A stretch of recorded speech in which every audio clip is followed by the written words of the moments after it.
Hi everyone, this is Bobby from bn-games.com, and we're here doing another classic capture. Today we're playing Shadows of the Empire, Star Wars Shadows of the Empire. No, you said that backwards. It's Star Wars Shadows of the Empire. Yes, for the Nintendo 64. But wait, he was trying to say it like Bond. Oh, well, nobody cares. And this is a Star Wars game. It starts out like any other Star Wars game. Long?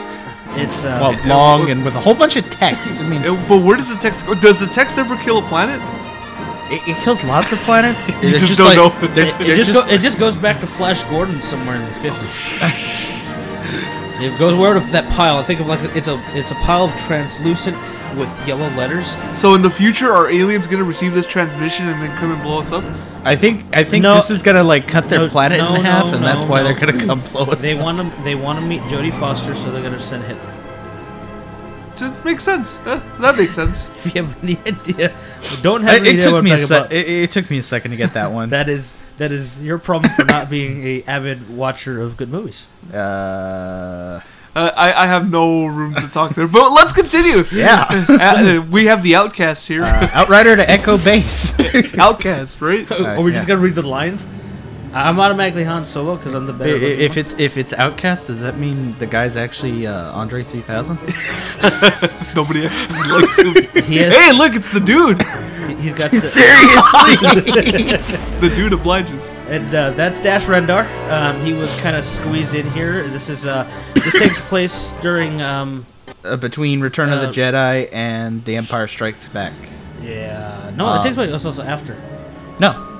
It's The Empire Strikes Back and between Return of the Jedi, because not part of the movie. And Han Solo just look at that's Han Solo. That's pretty good. That's pretty good drawing of Han Solo. Yeah, actually. Put a head on him. You have Indiana Jones. Yeah, but the way you know that this is between Return of the Jedi is that the speeder bike level is him racing to Luke when he's building his lightsaber. What?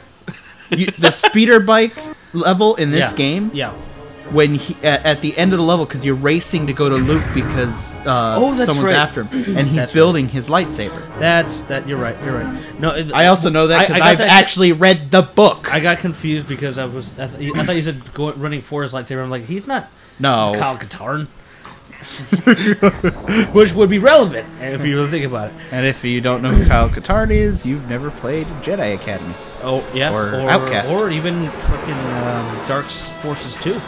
He was in Dark Forces 2. Yeah, the first. Well, that was the first one because that's where he came. He was that one. He was. That's where he becomes a Jedi, and at the end he gives up his Jedi powers because he's like, almost becomes a Sith and all that.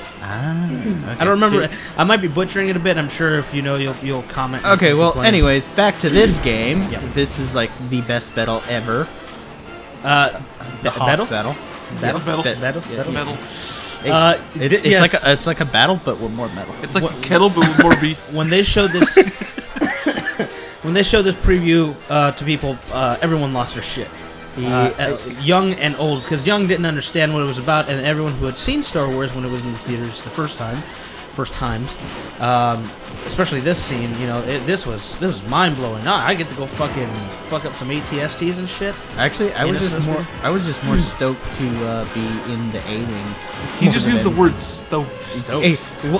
That's appropriate because stoked was a big word when this game came out. It was still relevant. I'm trying to be retro, man.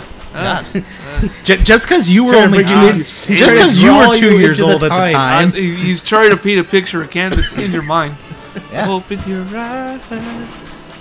So I'll be honest, this holds up really looks well. Really good. It not only does it look good, it actually control-wise, for N64 controller, not having dual analog. Actually, that's kind of a half statement because once you're into after this, when you're as Dash, that's where it doesn't hold up. Well, I said this very specifically.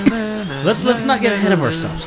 There's not a lot of Dash walking around because those are the worst parts, but anything that has a ship battle, turret battle, which you'll be seeing at the end as well, it holds up well, and it looks pretty good. And you know what?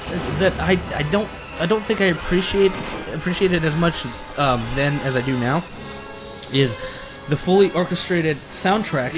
I mean, it was compressed to shit.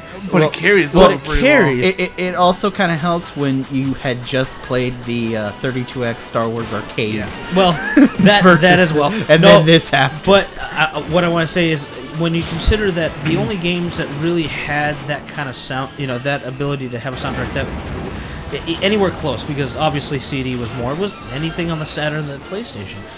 Because they actually had CD quality audio. And the fact that this is on a cartridge, a Nintendo cartridge, is something else. Because let's give you a really terrible example. Have either of you ever played Resident Evil 2 Yep. on the 64? I haven't played it. It sounds like crap. I haven't played Resident Evil 2 on the 64. Yeah. Matter of fact, I forgot Resident Evil 2. We might do that. We might just do that as we might even create a new series called. I forgot that right there is the boost button. Terrible mistakes in history. Terrible ports that should not have ever happened. Mega Man 64. Yeah, Mega Man 64. There's going to be a lot of them. Tony Hawk 64. Tony Hawk 64. The Fighting Force is a terrible game that never should have existed. Let's get to that. Let's get to that. We'll get to that soon, but yes, let's get a little more back on the topic here. So, I just took out an ATST. By the way, I'm playing. Timmy played, and I can't play 64 games anymore. That joystick just does not agree with my thumb. I think I was doing pretty good. Hey, if you're gonna do it, at least get the right series. Don't shame it like that. And also do it in the right key. I actually like that too. Oh, I'll admit, I like that song too. You know what? You know when I like it? I like it when Johnny Williams does it. Yeah. Touche. Not Marco L.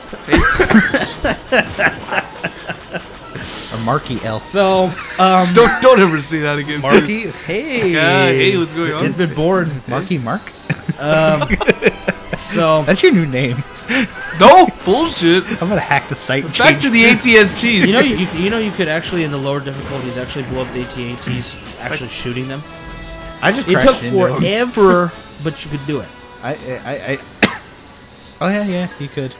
I remember you could, but you don't get the challenge points, which means you don't get the extra lives. Yeah. Well, yeah.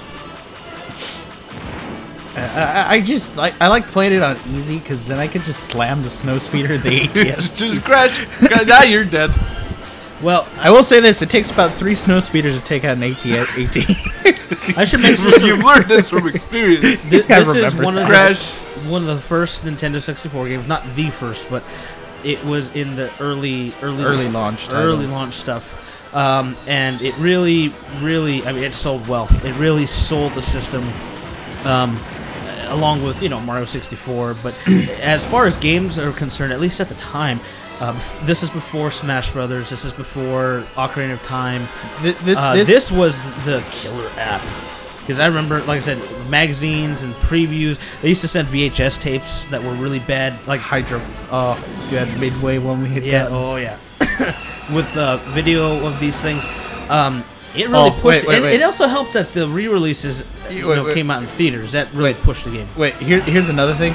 This is like the perfect straight line. Yeah, I'm pretty good. I've never seen anyone do it that good. I gotta give them props for that. Yeah, thank you. No, the one thing that I'm trying to remember is that basically that looked really similar to what they had in the arcade game. Is that accurate? I don't remember. Because I remember it being very close to that. This whole general section. This section is actually a repeat, or they repeat it later on in Rogue Squadron. It was actually. Oh, I know they repeated it in Rogue Squadron. I'm talking about the Star Wars arcade game, the trilogy arcade game. I don't remember. I think so. It looks very close to this. I tell you, this whole entire and scene this was the right time frame too. You know what game did this scene first before this? Was the Atari 2600 version of Star Wars 2. Empire Strikes Back. I can imagine that, and I don't want to. And yeah, it's terrible. I don't want to. Like I said, this part holds up. You basically destroy stuff, and you trip the AT-ATs or shoot them if you're really really dumb. I remember playing through these levels all on expert, and you got the challenge points, and got the gold medal and all that. Like I said, it still looks pretty good, all these years later. And I thought I was doing pretty good considering I haven't played this game since I finished it when the game came out. It's been that long, and I was like, wow, this, it holds up well, especially considering you want a second joystick for a camera. in this day and age. Yeah. But you don't need it. It actually really works really well. Because it compensates. It works with the fact that it was designed not to have it. Exactly. This is making me realize that I really want to play Star Wars Battlefront 3 whenever that comes out. And I would be okay with that. I actually remember using a game track and you could go and shoot the reactor. Well, you can shoot the reactor anyway. I'd be honest with you, I cut out pretty much the entire... most of the level here as you play as Dash. This is the second level, and went straight to the boss battle because the boss battle alone was something like 10 minutes. You can go around getting Seekers, which are missiles for him, and you have to remember you're walking around with one joystick, and all your controls with one joystick because it's Nintendo 64. Really, Star Wars, as far as the shooter is concerned, Shadows was a it was Doom-esque, but you were in a third-person view. I can't think of a better game in my mind that it had a very Doom feel to it whenever you did levels. You should just mention something here about... Oh yeah, I sped this up. That's actually how fast the game is. Yeah. I compressed about 10 minutes into it. I will say that battle was pretty epic when this game first came out. And this was actually the part. I think this part is what sold most people at first. I mean, the snow speed thing was great, but everybody wanted to be in space. And this was a turn battle. I mean, that's really what it is. You got a bunch of TIE fighters and TIE bombers coming after you. And this has the song that plays. I don't know the name of the actual track, but the track that plays when they're in the turrets. No. When they're going through the asteroid field in the movie. Oh, I think it is called the asteroid field. I believe the track is called that. And this part right here just really, this part just really sells the game, and it doesn't look as good captured. I have to say, it looks better live when you're playing the game. But it still holds up pretty well. Although I don't remember the TIE fighter slamming into you. I don't either. That was a little surprising because I don't remember that. I will say one thing that always bugged me about this game, about the Outrider, is the original ship, like the actual toy, on the, I want to say the right side. Well, from here it'd be the right side. It had this like huge gun thing. Yeah, I know what you're talking about. And super turn. Yeah. Yeah. Well, for that matter, it doesn't transform. Yeah, that's another thing. It was basically the B-wing. Yeah. And yeah, that was something that always bothered me about this game. Is that they didn't include if that. you don't remember this or don't know, the toy of the ship that was released by Hasbro. Was it Hasbro? Yeah, Hasbro's always done the toys for... No. Kenner. No, Kenner. Yeah. Sorry. Yeah, I'm sorry. The one that was released by Kenner. It was Kenner. It would... The middle section would basically, like he said, turn into like a B-wing. It would just like... it would go vertical. Yeah. That's pretty much what the B-wing was. It didn't have really any purpose, as far as I know. Well, it was supposed to be the turret was at the bottom. So I should mention that how much this game goes for. This was a very, very common game with the Nintendo 64. It was actually released with the 64. Due to it being a launch title. It wasn't launched. It was a little bit after launch. Well, close to a launch title. Yeah. Well, even on the box that you would buy your 64 in, it was one of the games that they would put the picture on the back. Yeah. This game goes for, if you look around, I got this one for $3. They average 3 to 5. Yeah, 3 to 5. I paid 5 for my copy. And if you are an N64 person, I mean, if you're looking to collect for it, this is a must-have for your collection. Also, if you're a Star Wars fan, because I mean, the story and all that behind this. No, the story is very interesting. Yeah, it's a nice additional look to what happened. While kind of main between the main. Yeah, exactly. I mean, it is a really good game. I mean, it's still, even though like I can't really play it as well as I used to, and some parts don't hold up.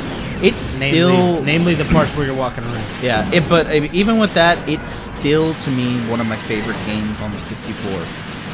And for the price, I mean, yeah, for the price, you really can't go wrong.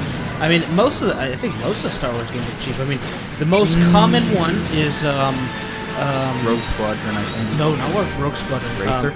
Yes, Episode 1 Pod Racer. Rogue Squadron actually came out after this, and Rogue Squadron is a little more expensive. Yeah. Generally, the Star Wars games on the Nintendo 64 are pretty cheap. Yeah, but overall. You also got to figure, though, the ones on the 64, most of them are all really good games. Yeah. Generally speaking, there aren't any duds. They have their bad parts here and there, like this one. You know, anything you play as Dash doesn't hold up in this day and age. Although back then it was, you know, it was like, holy shit, I'm walking around. You're going to be hoping, when are they going to make this movie? Endor base, and Darth Vader may be anywhere, and like, oh my god, there's a fucking snow Wampa. Yeah, I want to say monster. Snow Wampa. The abominable snowman. Fucking, he's there, and then he and then Rudolph, and what was the elf's name? All right, everyone. Well, this was a classic capture for Shadows of the Empire, Star Wars Shadows of the Empire, for the N64. It's cheap, worth your time, and it holds up well. Please subscribe and let us know what you think. Thank you. Also, giant space camels. Space Australia.